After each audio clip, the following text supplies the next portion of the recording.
လုံးမင်္ဂလာပါကျွန်တော်ရဲ့ blog လေးပြန်လည်ကြိုဆိုလိုက်ပါတယ်ကျွန်တော်ကအခုရပိုင်းအကြောင်းလေးလေးနားထားတော့ဟို blog လေးပြန်ရိုက်ဖြစ်တာပေါ့နော်ဘာလို့ sharing လုပ်မလဲလို့စဉ်းစားတဲ့အချိန်မှာဆက်ရမယ်နီလန်ပေါ့နော်နီလန်လေးတစ်ခုကိုကျွန်တော်ရှားထားပါတယ်ဘာလဲဆိုတော့ investment ပေါ့ပြောရရင်တော့ investment မြန်မာနိုင်ငံမှာလည်းလုပ်လို့ရတယ်ပေါ့နော်ဂျပန်နိုင်ငံတစ်ခုတည်းရင်မဟုတ်ဘူးမြန်မာနိုင်ငံမှာလည်းလုပ်လို့ရတယ် investment ကျွန်တော်ဘယ်လိုနေရာကနေ investment လုပ်မလဲဆိုလို့ရှိရင်ကျွန်တော်တို့ဒီอืมဂျပန်မှာပေါ့နော်ဂျပန်မှာကျတော့ investment လုပ်လို့ရတဲ့နေရာတွေအများကြီးရှိရပေါ့နော်ရှင် NISA တို့Binance တို့ Biggest တို့ရှိတယ်ပေါ့နော်ကျွန်တော်ကအဲဒီတဲ့ကကျွန်တော် Biggest နဲ့ investment လုပ်မယ်ပေါ့နော်တကယ်တမ်း Biggest ဆိုတာအာ investment လုပ်တဲ့နေရာတော့မဟုတ်ဘူးပေါ့ဗျာ trading လုပ်တဲ့နေရာပေါ့ဒါပေမဲ့လည်းကျွန်တော်က trading ဟောလေ့လာထားတဲ့လူဆိုတော့ဗျာကျွန်တော်အရင် trading တွေတွားပြီးတော့လုပ်ထားတဲ့အခန့်နဲ့ကျွန်တော် trading နဲ့ investment နဲ့ကိုပေါင်းပြီးတော့ကျွန်တော်လုပ်မှာပေါ့နော်တကယ်တမ်းခေါ်တော့ကြတော့ trading လို့ဖြစ်သွားမယ်ဆိုပေမဲ့ဒီကောင် investment ဘိုင်းကိုသွားတယ်ပေါ့နော်အဲအဲကြတော့ဒီ flow လေးရပေါ့နော်အခုရက်ပိုင်းမှာအဆင်ပြေမဲ့ flow ပေါ့နော်အခုရက်ပိုင်းမှာအဆင်ပြေမယ်ဆိုတာကอืมဘယ်လိုပြောရမလဲနောက်ပိုင်းမှာအဆင်ပြေနောက်ပိုင်းမှာပျက်စီးသွားမယ့်အရာမျိုးလို့ပြောချင်တာမျိုးမဟုတ်ဗျာသိမလားဒါပေမဲ့ဒီအခုပိုင်းမှာဒီကောင်းရဲ့ profit ကပိုပြီးထွက်လာမယ်ဆိုတဲ့အရာမျိုးပြောချင်တာဗျာအဲ့တော့ကြတော့ကျွန်တော်တို့ဒီဂျပန်နိုင်ငံမှာကျောင်းသားတွေဆိုလို့ရှိရင်လည်းကျောင်းသားကတွန်းတဲ့ပတ်သက်ကမောင်နေနေပဲရှိရပေါ့နော်အဲကြောင့်မောင်နေနေရှိတဲ့လူတွေကစပြီးတော့လုပ်လို့ရမယ့်အရာပေါ့နော်အဲ biggest တော့ဟုတ်ပြီ biggest ဆိုမှကျွန်တော်တို့စပြီး trade မယ်ပေါ့နော်ကျွန်တော်စပြီးတော့ trade တော့မယ်ဟုတ်ပြီဘာလို့ investment လုပ်မယ်ဘယ်ဆို investment လုပ်မလဲဆိုတော့ကြတော့ကျွန်တော်တို့ဒီအပြစ်မှာနဲ့ဘာအဲ့လိုတွဲရသက်ဆိုင်နေမဲ့ coin ပေါ့အဲ့ကောင်ကရွှေပေါ့နော်ရွှေကိုကျွန်တော်တို့ trade ပါမယ် biggest မှာရှိရဲ့ရွှေကိုကျွန်တော်တို့ trade ပါမယ်ဘယ်လို investment လုပ်မလဲဘယ်လို trade မလဲဆိုလို့ရှိရင်ကျွန်တော်ကဒီဘယ်လိုပြောရမလဲtrade မယ်ပေါ့နော် investment လုပ်မယ်ဟာကိုကျွန်တော်က trade မှာပေါ့ trade မယ်ဆိုတော့ဘယ်လို trade မလဲဆိုတော့ investment ဆိုတာတည်ရတဲ့အတိုင်းပဲဗျာအချိန်ကြာမယ်ငွေရတာနည်းမယ်ပေါ့နော်အချိန်ကြာပြီးမှငွေများလာမယ်ပေါ့အဲ့လိုပုံစံမျိုးမှာကျွန်တော်တို့ပတ်စံနည်းနည်းပဲရှိရလူတွေကြတော့တရက်မှ100 200တက်တာမျိုးတွေဖြစ်မယ်ပေါ့နော်အဲ့တော့ကြတော့အဲ့အကြီးကိုဘယ်လိုဖြတ်မလဲဆိုလို့ရှိရင်အဓိကရွှေမှာပေါ့နော်ရွှေမှာဖြတ်လို့ရတယ်ပေါ့နော်ဘယ်လိုဖြတ်မလဲပေါ့အဲ့ဆိုလို့ရှိရင်ကျွန်တော်တို့ဒီလိုတစ်ချက်ပေါ့နော်ကျွန်တော်တို့ Binance အရင်ဆုံးရှိထားမယ်အရာကတော့อืม biggest ပေါ့နော် biggest မှာကျွန်တော်တို့အကောင့်သွားဖွင့်ပါအကောင့်သွားဖွင့်ပြီးလို့ရှိရင်ကျွန်တော်တို့ KYC တင်ရမယ် KYC တင်ပြီးတော့အကောင့်တစ်ခုရလာပြီဆိုလို့ရှိရင်ကျွန်တော်တို့ကျွန်တော်တို့ရဲ့ပတ်သက်ကိုထည့်ပြီးတော့ trade မယ်ပေါ့နော်အဲ့မှာလည်း payment နေရာမျိုးမျိုးရှိရ payment နေအကုန်လုံးရနိုင်တယ်ပေါ့နော်မြန်မာနိုင်ငံကလူတွေအတွက်လည်းသုံးလို့ရတယ်ကျွန်တော်ကအရင်ကတော့ Binance သုံးတယ်ဗျာအခုကျတော့ Biggest ကိုဘာလို့ပြောင်းသုံးတာလဲဆိုတော့ကျတော့ Binance မှာကcrypto လောက်ပဲကောင်းကောင်း trade လုပ်လို့ရတယ်ပေါ့နော်တကယ်တမ်း trade မယ်ဆိုလို့ရှိရင်တော့ကျွန်တော်က trading ဘက်ကိုတိတ်ပြီးတော့အားမပေးဘူးပေါ့နော်ကျွန်တော်လည်းရှိမှ trade လာခဲ့ရတယ်လည်းရှိပါတယ်အဲကြတော့ကိုအားတန်ရပေါ့လေထားပါအဲ့အရာတွေကတော့အဲ့တော့ကျွန်တော်တို့ Biggest ကကြတော့ Biggest မှာကြတော့ဒီ crypto ပဲစေရင်မဟုတ်ဘဲနဲ့ကျွန်တော်တို့forest မှာရှိတဲ့ရွှေငွေရေနံပါညာအဲ့လိုမျိုးဟာတွေကစ trade လို့ရတယ်ပေါ့နော်ဒါပေမဲ့တခြား coin တွေကိုကောင်းတယ်မေးထားလိုက်ရေတော့ပထမဆုံးကျွန်တော်တို့ trade မယ်ဆိုလို့ရှိရင်ကျွန်တော်ပထမဆုံးအမြတ်ယူမယ်ဆိုလို့ရှိရင်ယူလို့ရမယ်အရာတစ်ခုပေါ့နော်ယူလို့ရမယ် flow ပေါ့အဲ့ကောင်ဘာလဲဆိုလို့ရှိရင်ကျွန်တော်ရွှေမှာtrading ဆိုတဲ့သဘောတရားအတိုင်းပဲကြာရင်ဝယ်မယ်တက်ရင်ရောင်းမယ်ဒါပဲအဲ့တော့ကျတော့ကျွန်တော်တို့အဲ့နှစ်ခုကို trading နဲ့ investment နဲ့ကိုပေါင်းပြီးတော့ဘယ်လိုလုပ်မလဲဆိုလို့ရှိရင်ကျွန်တော်အခုတစ်ချက်ပြောပြမယ်ပေါ့နော်ကျွန်တော်ခုပိုင်းစမ်းထားတဲ့ flow လေးပေါ့အဲ့မယ်ပေါ့နော် Biggest မှာကျွန်တော်တို့ future ကိုသွားရမယ်ပေါ့နော် future ကိုသွားရမယ်ဆိုတာကကျွန်တော် future trade မှာပါ future trade မှာဆိုတော့ Biggest ကိုအရင်သွားရမယ် Biggest မှာ future trade တော့ trade မယ်ပေါ့ ကျွန်တော်မြင်တွေ့နေရတဲ့အတိုင်းပဲကျွန်တော်ကဝယ်လေးဝယ်တာရှိတာကတော့အဲ့လိုဈေးတန်းအောက်ကျပြီဆိုရင်ကျွန်တော်ဝယ်တယ်ဘယ်ချိန်ဒီမှာကျတတ်လဲကျွန်တော်ဝယ်လဲဆိုလို့ရှိရင်ဒီထဲမှာမြင်ရတဲ့အတိုင်းကျွန်တော်ဒီပုံစံတိုင်းဆိုလို့ရှိရင်ပထမဒီ4600ပတ်ဝန်းကျင်မှာကျွန်တော်4690 4900ပတ်ဝန်းကျင်မှာကျွန်တော်ဝယ်ထားရပါတော့ကျွန်တော်အဓိကဝယ်လေးရှိ4500ပတ်ဝန်းကျင်နေမှာကျွန်တော်ဝယ်တတ်တယ်နောက်တစ်ခု4600အိမ်မှာကျွန်တော်ဝယ်တတ်တယ်အဲ့လိုမျိုးဘယ်လိုပြောမလဲ4600ပတ်ဝန်းကျင်နေမှာဝယ်တယ်ပေါ့နော်ဒီနေ့လဲ4900မှာကျွန်တော်တစ်ချက်ဝယ်ထားတယ်ပေါ့ဝယ်ထားတော့ကြတော့ခုမြင်ရတဲ့အတိုင်းပဲဘယ်လိုလုပ်မလဲဆိုလို့ရှိရင်ကျွန်တော်တို့ကဒီမှာ cross ရှိရယ် leverage ရှိရယ်ပေါ့နော်ဒီ leverage က brother တို့ဖွင့်လိုက်တယ်ဆိုလို့ရှိရင်ဒီ leverage ကများလေလေကိုယ့်ရဲ့ပတ်သက်ကပျောက်မှာပေါ့နော်ဒီကောင်ကtrading ဖြစ်တဲ့အတွက် leverage နဲ့ကျွန်တော် trade မှာဖြစ်တဲ့အတွက်တကယ်လို့liquidity ရှိရပေါ့နော်ဒီကောင် liquidity ရှိရ liquidity ရှိတော့ကြတော့ဘယ်လိုပြောရမလဲကျွန်တော် liquidity site ကဒီလောက်မှ liquidity ဖြစ်မှာပေါ့နော်သူကဒီမှာတန်းပြရပေါ့နော် liquidity ဖြစ်မှာပေါ့ကျွန်တော်9000ထည့်ထားတယ်ရန်9000နဲ့ကျွန်တော် trade တယ်ရန်9000နဲ့ trade တယ်ဆိုကျွန်တော်တို့ရန်9000နဲ့ trade တယ်ဆိုလို့ရှိရင်ကျွန်တော်ပြောပြမယ်ရန်9000နဲ့ကိုဘယ်လို trade မလဲဆိုလို့ရှိရင်ကျွန်တော်တို့အဲ့ဒါဘယ်လိုသတ်မှတ်မလဲပေါ့ဘယ်လိုသတ်မှတ်မလဲဆိုတော့ flow ပေါ့နော် flow ကဘယ်လို flow လဲဆိုတော့ကျွန်တော်တို့အရင်ရက်ပိုင်းကအရင်ထောင်တက်သွားခဲ့တယ်ရင်ထောင်တက်သွားခဲ့ရဆိုတာ9600ဈေးရန်ထိပါဖြစ်သွားခဲ့တယ်ဗျာဖြစ်သွားခဲ့တော့ကြတော့ဒီကောင်ကနေပြီးပြန်ကျလာရပေါ့နော်ဘယ်နေရာမှာမဆိုပဲဗျာသိမလား trading ဆိုတဲ့သဘောတရားကိုကgrab မှာပေါ့နော်အပြင်ဈေးရန်ဆိုတာတဲ့ grab မှာတကယ်တမ်းကတော့တက်ပြီးကျမှာပဲအတက်ကျမ်းပြီးရင်ကျမှာဆိုတာအပုံသေးပဲဗျာသိမလားခုက9600ဈေးတန်းမှာတက်ပြီးသွားပြီရင်တက်သွားကျွန်တော်ဒီဘက်တုံးကလည်းဒီဘက်မှာကျွန်တော်တစ်ချက်ဝယ်လိုက်တယ်ဒီနားလောက်မှာကျွန်တော်ဝယ်ပြီးတော့ကျွန်တော်ဒီနားလောက်မှာပြန်ထုတ်လိုက်တယ်ပေါ့နော်ဒီ9000ပုံဝင်ချင်းမှာကျွန်တော်တစ်ချက်ပြန်ထုတ်လိုက်ပေါ့နော်ဒါပုံမှန် flow တိုင်းသွားတဲ့အချိန်ကြီးပေါ့နော်အဲ့အချိန်ကြီးတို့မှာကျွန်တော်တစ်ခေါက်ယူလိုက်တယ်ပေါ့နော်နောက်တစ်ခုကတကယ်တမ်းစဉ်းစားလို့ရတာပေါ့နော်ဒီရွှေကတော့အပြင်ဈေးနဲ့လည်းကိုက်နေတော့အကုန်လုံးလည်းသိတဲ့အတိုင်းပဲ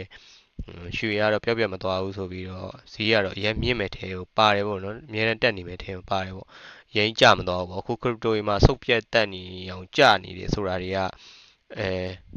ဒါ crypto currency ဖြစ်တဲ့အတွက်အတက်ကျန်းနေအကျကျန်းနေဒါပုံမှန်သဘောတရားနဲ့သက်ဆိုင်တယ်လို့မျိုးရှိတယ်ပေါ့နော်ဘယ်သူမှအပြင်မှာ coin ရှိနေရမဟုတ်တဲ့အတွက်ကင်ထားလို့ရတဲ့အရာမဟုတ်တဲ့အတွက်ဒီငွေကြေးကပျောက်ပြတ်သွားရဲဆိုတာဖြစ်ကောင်းဖြစ်နိုင်ပြီမယ်ရွှေမှာကြတော့ဖြစ်နိုင်ဘူးပေါ့နော်အဲ့လိုမျိုးသဘောတရားကိုကျွန်တော်အမြင်ပေါ့နော်နောက်တစ်ခုကဘာလဲဆိုလို့ရှိရင်ဒီအခုပိုင်းမှာဆက်ဆက်နေရစဉ်းစားမယ်ဆိုလို့ရှိရင်အခုပိုင်းမှာနိုင်ငံတကာပြိပခါတွေဖြစ်နေတယ်ပေါ့နော်ရွှေဈေးရင်မဟုတ်ဒေါ်လာဈေးကျတာဖြစ်တယ်အဲ့လိုမျိုးတွေဖြစ်နေတဲ့အတွက်ကျွန်တော်တို့ဒီရွှေမှာဒီဟာလုတ်တင်တယ်လို့ကျွန်တော်ထင်တယ်ပေါ့နော်အဲ့ဒါကျွန်တော်ကြည့်မယ်အခုကျွန်တော်တို့9600နေပြီးတော့ကျွန်တော်ပြန်ကြလာပေါ့အခုရက်ပိုင်းမှာပဲကျွန်တော်ပြန်ကြလာရယ်ပြန်ကြလာတဲ့အတွက်အတက်ကပြီးရတယ်ကျွန်တော်ကြာပြီဗျအတင်မလားဒီအချိန်မှာလည်းကျွန်တော်တို့ဆဲဖုန်းလို့ရတယ်ဒီအချိန်မှာကျွန်တော်ဆဲဖုန်းလို့ရတယ်ဒီဈေးတန်းလောက်မှာတွေကကျွန်တော်ဆဲဖုန်းလို့ရတယ်ဗျပြောချင်တာအဲ့တော့ကြတော့ဘယ်လိုပြောရမလဲထားပါတာဆဲရတော့ကျွန်တော်မပြောသေးဘူးအခုအတက်ပိုင်းကိုပဲကျွန်တော်ပြောပြမယ်နော်အဲ့အောင်မှဒီတိုင်းပုံမှန်ဝယ်တဲ့ investment နဲ့investment နဲ့ကျွန်တော်ရှင်းပြပေးရပါ trading နဲ့ကိုကျွန်တော်ရှင်းပြပေးရပါ trading မှာမမြတ်ဘူးလားဆိုမြတ်မယ်ဗျာဘလို့မြတ်မယ်လဲဆိုလို့ရှိရင်ကျွန်တော်ပြောတာ trading တွေမှာတခြား cryptocurrency တွေမှာ liquidity ထိရဆိုတာက liquidity ကဒီလောက်ဝေးရပဲဒါပုံမှန်ဒီတိုင်းပုံမှန်လူတယောက်အနေနဲ့ဗျာပုံမှန်လူတယောက် trading သမားမဟုတ်ပုံမှန်လူတယောက်အနေနဲ့မြင်မယ်ဆိုရင်တော့မှဗျာဒီနေရာကနေမင်းဒီနေရာရောက်ရင်မင်းဟာကုန်မယ်ဆိုပြီးပြောထားရဆိုလို့ရှိရင်ကျွန်တော်ဒီလောက်ကွာဝေးကြီးကိုသွားဖို့ဆိုတာမဖြစ်နိုင်ဘူးလို့စဉ်းစားပေမဲ့cryptocurrency မှာကြာတရားအောင်ရဖြစ်နိုင်တယ်ဗျာဒီလိုပြောချင်တာနေညချင်းတွေpick က200အဲ့လိုမျိုးပြုတ်ကျသွားတာမျိုးဖြစ်နိုင်တယ်ဗျာBitcoin မှာဆိုလဲတောင်းကန်းနေပြုတ်ကျတာမျိုးရှိတယ်ဗျအဲ့တော့ကြတော့current cryptocurrency မှာကျတော့ကျွန်တော်အားမပေးဘူးပေါ့နော်liquidity ဆိုတာကမှန်းလို့မရတဲ့အရာဖြစ်တဲ့အတွက်ဒီရွှေကို trade တင်နေဆိုတာဘာကြောင့်လဲဆိုလို့ရှိရင်ဒီရွှေမှာကအပြင်ဈေးထဲမှာဖြစ်ဖို့ဆိုတာတကယ်နောက်ဆုံးဘယ်လိုပြောရမလဲပြင်မှာပုံမှန်လူတယောက်အနေနဲ့ပဲစဉ်းစားဆုံးဖြတ်မယ်ဆိုရင်တော့မှပဲဒီရွှေဆိုတဲ့ဈေးတန်းကဒီ4000နဲ့အဓိကတော့ဗျာအရန်တေးကြခြင်းလို့ရှိရင်4200ပေါ့ဒီ4200ဈေးတန်းကျဖို့ဆိုတာ လောလောဆယ်မှာလုံးဝမဖြစ်နိုင်တဲ့ဈေးရဲဗျာတကယ်လို့ကိုကပိုပြီးတေးကြခြင်းနဲ့ကိုယ့်ရဲ့ဟိုဟာပိုပြီးတေးကြခြင်းနဲ့မပျောက်သွားခြင်းဘူးဆိုလို့ရှိရင်အနည်းဆုံးကျွန်တော် recommend ပေးချင်တာ4000အောက်ပေါ့နော်4000အောက်ကိုရောက်မဲ့ liquidity နဲ့ထားပြီးတော့ trade စီခြင်းတယ်ပေါ့အဲ့ဒါဆိုလို့ရှိရင်ကျွန်တော်တို့ရဲ့ဟိုဟာ profit ထွက်နေမယ်လို့ကျွန်တော်ယုံကြည်ရဲပေါ့နော်အဲ့ကြတော့ကျွန်တော်ဒီနေ့ဒါဒီအကြောင်းဆိုလို့ရှိရင်ကျွန်တော်ဒီနေ့နေ့လည်ခင်းမှာကျွန်တော်ဝင်ထားတာပေါ့နော်ဝင်ထားတာဆိုကြဒီနေ့ဒါ50ဟိုဟာ minute နဲ့ပြထားတဲ့ time frame ပေါ့နော်50 time frame ဆိုတော့ကြတော့ဒီတရက်အတွင်းမှာဒီကျွန်တော် trader ရှိရတော့ daily trade ဆိုလို့ရှိရင်တော့15 minute ကတော့ပို့ပြီးတော့ကောင်းတယ်ပေါ့နော်ဒါပေမဲ့ဒါ trading mind ဆိုကြတော့အခုက investment ဆိုကြတော့ဘယ်လိုသွားမလဲဆိုတော့ကျွန်တော်တို့ကဒီကောင်ကိုအဲ့လိုမျိုး leverage ကိုဟိုမှာ10တော့၎င်းကိုယ့်ရဲ့ coin ကိုအရင်ဆုံးထည့်လိုက်မယ်ဗျာကိုယ်ဒီမှာ70ဆိုလောက်70လောက်ဆိုရင်ဟိုပဲကျွန်တော်ဘယ်လိုလုပ်မလဲဆိုလို့ရှိရင်ဒီပုံနဲ့70ကျွန်တော်တို့ဒီမျိုးပေါ့နော်ဒီကောင်အပြည့်နဲ့ဒီကောင်အပြည့်နဲ့ကျွန်တော် open လုပ်မယ်ဆိုလို့ရှိရင်သူကဒီမှာပြရပါတော့ဒီမှာ liquidity price ဆိုတာပြရပါဒီကောင်4444မှာကျွန်တော်ရဲ့ဟာအဲ့တန်းကိုရောက်ပြီဆိုလို့ရှိရင်ကျွန်တော်ရဲ့ကောင်လုံးဝကုန်သွားမယ်ပေါ့ဒီဟိုဟာ18ဒေါ်လာကုန်သွားမယ်ဆိုတာမျိုးပြတာဗျဒီ liquidity မှာကျွန်တော်တို့ကဒီ liquidity ကိုဟိုဘယ်လိုပြောရမလဲဒီကောင်က liquidity ဘယ်လိုညှိလဲဆိုရင်ဒီ leverage ကနည်းလေလေဒီ leverage ကနည်းလေလေကိုယ့်အတွက်တေချာလေလေကျွန်တော်ပြောတာဗျာဥပမာကို့မှာ1000ရှိရမလားဟိုဝယ်ထားပြီးတော့ coin မပြောက်ပြတ်ချင်ဘူးဆိုလို့ရှိရင် coin မပြောက်ပြတ်ဘူးကိုဟာ liquidity မထီဘူး investment လုပ်တယ်ဆိုတာက investment တော့ investment ပဲကို့မှာ1ရှိရင်1ပဲရမယ်ဗျာ leverage ဆိုတဲ့သဘောတရားကကို့မှာ1ရှိရယ်5နဲ့5ကို leverage ယူပြီးတော့ကျွန်တော်တို့တင်ပြီးတော့ order တင်လိုက်မယ်ဆိုလို့ရှိရင် brother ရဲ့1ဆိုတာလေပြတ်ချင်ပြတ်သွားနိုင်တယ်ဒါပေမဲ့ရမယ်အမောင်းက5ဆိုတဲ့အတွက် brother 9သာရမှာအဲ့လိုပုံစံမျိုးသွားတာဖြစ်တဲ့အတွက်ကျန်တဲ့ဟာတွေမှာကျွန်တော် leverage ကိုအားမပေးပေမဲ့ဒီဟာရွှေမှာပေါ့နော်ဒီရွှေမှာကတော့ leverage ကိုကျွန်တော်တို့9နေ10ကြားပေါ့နော်ဒါကတော့ဟို9နေ10ကြားကိုကျွန်တော်ယူစေချင်တယ်8တို့6တို့လည်းကောင်းတယ်9နေ10ကြားကိုပဲယူစီခြင်းတယ်ပေါ့အဲ့အတွက်အဲ့ထက် leverage ပုံမြင့်သွားတယ်ကိုလည်းကျွန်တော်တိတ်ပြီးအားမပေးဘူးပေါ့နော်ဒါဘာလို့ဆိုအတေချာမဲ့နေရပါတော့ကိုကဥမာ10ထည့်လိုက်မယ်ကိုက10တော့လကောင်းကိုရဲ့ဥမာဒီကျွန်တော်ကဂျပန်မှာနေရဖြစ်တဲ့ဂျပန်ယန်းနဲ့ပဲတွက်ပြီးတော့ကျွန်တော်ထည့်မယ်ပဲထားလိုက်အောင်ကျွန်တော်ထည့်မယ်ဆိုလို့ရှိရင်ကျွန်တော်ရဲ့အဓိကဟိုမြတ်ဖို့ဆိုတာအထက်ကိုယ့်ရဲ့ပတ်သက်ပြောင်းမသွားဘူးလေအရေးကြီးရပဲအဲ့တော့ကြတော့ဘယ်လိုလုပ်မလဲဆိုလို့ရှိရင်ကျွန်တော်တို့ဒီကောင်ကိုကျွန်တော်တို့အကုန်ထည့်ပြီးတော့ဒီမှာလောင်းမှာဒီ leverage ကိုညှိမယ်ဒီ leverage ကိုကျွန်တော်တို့ဥမာ4လောက်ထားလိုက်မယ်ဆိုလို့ရှိရင်sorry ဒီကောင်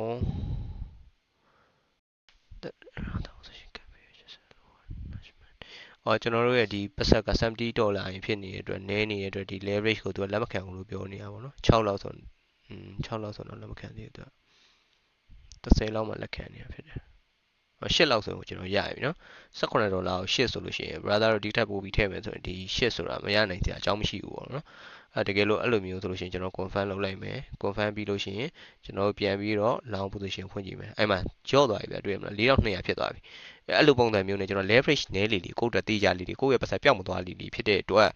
ကျွန်တော်အားပေးတာ9နေ10ကြားကို leverage ယူပြီးတော့ကြတော့ဒီဈေးတန်းပေါ့နော်အခုဒီဈေးတန်းကတကယ်လို့ကျွန်တော်ကတော့ဖွင့်ထားလိုက်တော့မှာပေါ့နော်ဖွင့်ထားပြီးတော့ဘယ်လောက်ထိရောက်မလဲဆိုတာတော့မသိပေမဲ့ကျွန်တော်ပြန်ထုတ်လို့ရှိရင်တော့9200အဲ့လောက်ဆိုတော့ဒီဟာဒီပြန်ထုတ်ဖို့ဆိုတာတက်ဆိုတာပေါ့နော်ဒီရွှေကတော့ကင်ထားတော့ပို့ပြီးတော့ကောင်းတယ်ပေါ့နော်ဒီရွှေကတော့အတက်ပဲရှိနိုင်တယ်လို့ထင်တယ်ရွှေကတော့အတက်ပဲရှိမယ်ပေါ့အကျကတော့နည်းမယ်ပေါ့အဲကြအရင်တစ်ခေါက်တက်ပြီးတော့ကျွန်တော်မမီလိုက်တော့ကြတော့ဒီနောက်တစ်ခေါက်ဘယ်လိုပြောရမလဲမမီလိုက်ဘူးဆိုတာကလည်းဒီအောက်ခြေကနေပြီးတော့ကျွန်တော်ဝယ်လိုက်တယ်ဝယ်ပြီးတော့ဒီနားလောက်ရောက်တော့ကျွန်တော်ပြန်ထုတ်လိုက်တယ်ဒီပေါ်ပိုင်းကိုကျွန်တော်မရလိုက်ဘူးပေါ့နော်ဒါကပုံမှန်နေထားတော့မှကျွန်တော် trader ဖြစ်တဲ့အတွက်ဒီဟာအခုနောက်ပိုင်းထွက်လာတဲ့ data ပေါ့အဲ့လိုပုံစံမျိုးဖြစ်သွားတဲ့အတွက် ဒီပေါ်ပိုင်းကများလိုက်ဘူးပေါ့နော်အဲကြောင့်အခုပြန်ကျလာတယ်ပြန်ကျလာတဲ့အတွက်ဒီကောင်ကအခုအရင်ဈေးထဲကိုပြန်ဖောက်ချင်တယ်ဖောက်သွားတယ်နောက်ဆုံးမဖောက်ဘူးဆိုရင်တော့ဒီ line လောက်ထိတော့ဒီ9400ဈေးတန်းလောက်ထိရောက်မယ်လို့ထင်တယ်ပေါ့နော်ဘာလို့လဲဆိုတော့ဒီကောင်ကကျွန်တော်ကအရင်က trading ရဲ့ analysis တွေပါညာရင်းနဲ့စစ်နိုင်ပါရောအဲ့ရောပါမှာပေါ့နော်အဲ့နဲ့ကျွန်တော်ခံမှန်းပြီးတော့ဒီဈေးပတ်ဝန်းကျင်တော့ရောက်လို့ရှိရင်ကျွန်တော်ရောင်းမယ်လို့ကျွန်တော်စဉ်းစားထားတယ်ပေါ့နော်အဲ့လိုပုံစံမျိုးပေါ့ဒါကတော့ brother စိတ်ကြိုက်ကိုဘယ်ချိန်ပဲလောက်ရောက်လို့ရှိရင်ဘယ်လောက်ရောက်ရင်ပြန်ရောင်းမယ်ဘယ်လောက်ရောက်ရင်ပြန်ထုတ်မယ်ဒါအတက်အကျရှိနေတဲ့အတွက်ဒါကိုယ့်ရဲ့ mindset နဲ့ကိုယ်လုံးပုံနဲ့ပဲအဆင်ပြေမှာကိုလုံးတဲ့ပုံစံနဲ့ပဲစိုက်မှာပေါ့နော်အဲ့ကြကျွန်တော်ပြောချင်တဲ့အရာကအဓိကကတော့ကျွန်တော်ပြတဲ့အရာတွေထက်ကိုယ်တိုင်manage လုပ်ပေါ့နော်ဘယ်ကနေဘယ်လောက်ကနေဘယ်လောက်ဆိုလို့ရှိရင်ဘယ်လိုလုပ်မယ်ဘယ်လောက်ကနေဘယ်လောက်ဆိုရင်ဘယ်လိုလုပ်မယ်ဘယ်ချိန်မှာထုတ်မယ်ဘယ်ချိန်မှာဝယ်မယ်ဘယ်ချိန်မှာရောင်းမယ်ဆိုတာမျိုးတွေကကိုယ်စိတ်နဲ့ကိုယ် mindset နဲ့ကိုယ်သွားတာပို့ပြီးတော့အဆင်ပြေမယ်လို့ကျွန်တော်ထင်တယ်အဲ့တော့ကြတော့ဒီကောင်ကတော့ဖြစ်နိုင်ခြေများတယ်ထင်မှာပါတယ်ကျွန်တော်အခုလက်တလောနိုင်ငံတကာပြည်ပခါတွေပါနေဆိုလို့ရှိရင်ရွှေရခိုင်မာလာမယ်လို့ထင်နေဗျအဲ့တော့ကြတော့ဒီမှာ trade တင်တယ်လို့ထင်တယ်ပေါ့နောက်တစ်ချက်ရှိတယ်နောက်တစ်ချက်ကဘယ်လိုလဲဆိုလို့ရှိရင်နောက်တစ်ချက်ကနောက် test တစ်ခုပေါ့နော်ဒါရိုးရိုးတန်းတန်းလူတွေလည်းနားလည်နိုင်မယ့်အရာပေါ့နော်ကျွန်တော်တို့ဒီ BTC မှာလည်းကျွန်တော်ကြည့်လို့ရတယ်ပေါ့ဒီကောင် crypto ပေါ့နော်သူက crypto နဲ့ရွှေရဲ့ဟာက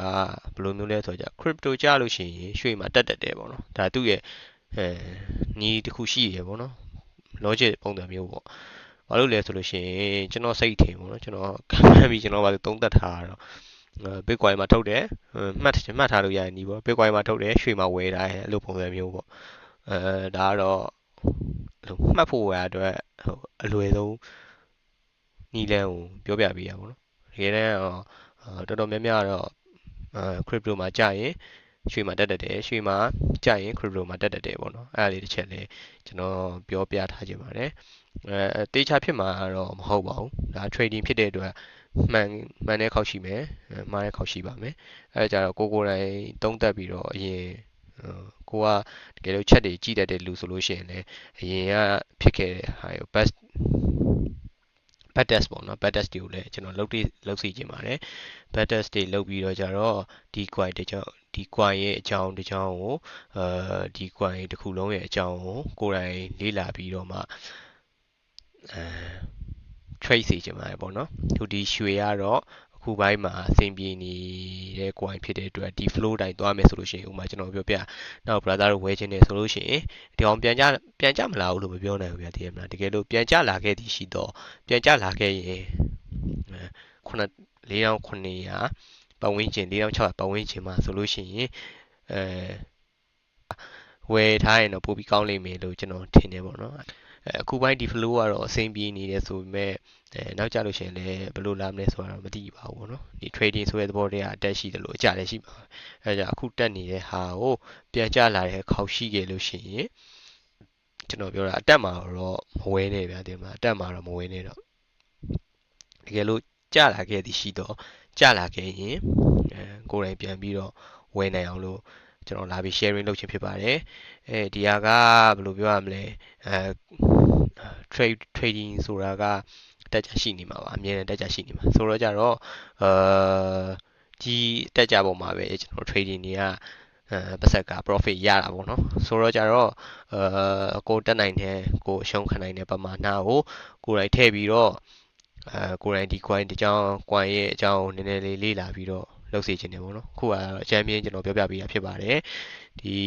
flow တိုင်းသွားမယ်ဆိုလို့ရှိရင် profit ထွက်မယ်လို့ယုံကြည်ပါတယ်ကျွန်တော်လည်း profit တွေလည်းထွက်နိုင်မယ်လို့ယုံကြည်ပါတယ်အဲဒါကြတော့ကျွန်တော်ဒီအကြောင်းဒီဟာလေးကို sharing လာလုပ်ပေးတာဖြစ်ပါတယ်ဒီဟာပေါ့နော်ကျောင်းသမားတွေလည်းနည်းနည်းချင်းကျွန်တော်ဆိုခု9000ထည့်ထားတယ်ဗျာ9000ထည့်ထားတယ်ဒါလက်တွေ့ဒါဒီတိုင်းတွက်ပြထားတာပဲပေါ့နော်တကယ်လို့9000ထည့်ထားတယ်9000ထည့်ထားတယ်ဆိုလို့ရှိရင်အခုဒီမှာက sorry ဒီမှာက2200ဆိုလို့ရှိရင်2000ပဲထား2000ဆိုလို့ရှိရင်လည်းကျွန်တော် ramen တစ်ပွဲစားလို့ရတယ်ramen တစ်ပွဲမဟုတ်ဘူးเนาะ ramen တစ်ပွဲမှာ1000ဆိုတော့နှစ်ပွဲစားလို့ရတယ်ပေါ့အဲ့လိုပုံစံမျိုးတနေ့တာအတွက်ထောက်ကူသုံးလို့ရတဲ့အရာတွေဖြစ်လာနေတယ်ပေါ့ဖြစ်လာနေတော့ကြာကိုယ့်ရဲ့အားလက်ချိန်ဒီမှာအဲ့လိုမျိုးကိုယ်တိုင် investment လေးထားရင်လည်းများရင်လည်းများသလောက်ပေါ့ဒီအောင်မှာကိုယ်ထဲအမောက်ပေါ်မူတည်ပြီးထဲသလောက်ပေါ့ အဲ့လိုမျိုးလေးတွေပွားပြီးတော့ကိုယ်တိုင်နေ့စဉ်ဘဝအသုံးပြုဖို့အတွက်နေ့စဉ်သုံးစရိတ်တွေရှာရင်းနဲ့ပတ်သက်တွေစုသွားပြီးတော့ပို့ပြီးတော့အဆင်ပြေလာကြလိမ့်မယ်လို့မျှော်လင့်ပါတယ်ဒါလေးကို sharing လုပ်ပေးခြင်းဖြစ်ပါတယ်ဒီလိုကိုယ်တိုင်လုပ်ကြည့်ပြီးလို့အဆင်ပြေတယ်ဘာညာဆိုလို့ရှိရင်လည်းကိုမတ်မှာအဆင်ပြေကြောင်းလေးလာရေးပြီးဝမ်းသာပါတယ်ကြတော့ကျွန်တော်လည်းဒီဘက်မှာရုန်းကန်နေရတဲ့လူငယ်ဆိုတော့လူငယ်တွေကတယောက်ပဲဆိုတော့ကြတော့ဘယ်လိုနည်းနဲ့ပတ်သက်ရနိုင်မလဲဆိုတဲ့ဟာကိုလိုက်ရှာရင်းနဲ့ဒီဗီဒီယိုလေးကို sharing လုပ်ပေးခြင်းဖြစ်ပါတယ် let's go ကျွန်တော်တို့နောက်အဲ့လိုရနိုင်မဲ့နီးလန်းလေးရှိလို့ရှိရင်လည်းလာပြီး sharing လာလုပ်ပေးပါမယ်ကျွန်တော် channel လေးကို follow like and follow လေးလုပ်ခဲ့ပေးပါနောက်ပြီးသိချင်တဲ့အကြောင်းအရာလေးရှိရင်လည်းမေးလို့ရပါတယ်ဟောက comment မှာမေးခဲ့ပေးပါကျွန်တော်တက်နိုင်တဲ့လောက်တော့ဖြည့်ပေးထားပါမယ်အားလုံးနောက်ဗီဒီယိုမှာပြန်လည်ဆုံတွေ့ပါမယ် bye bye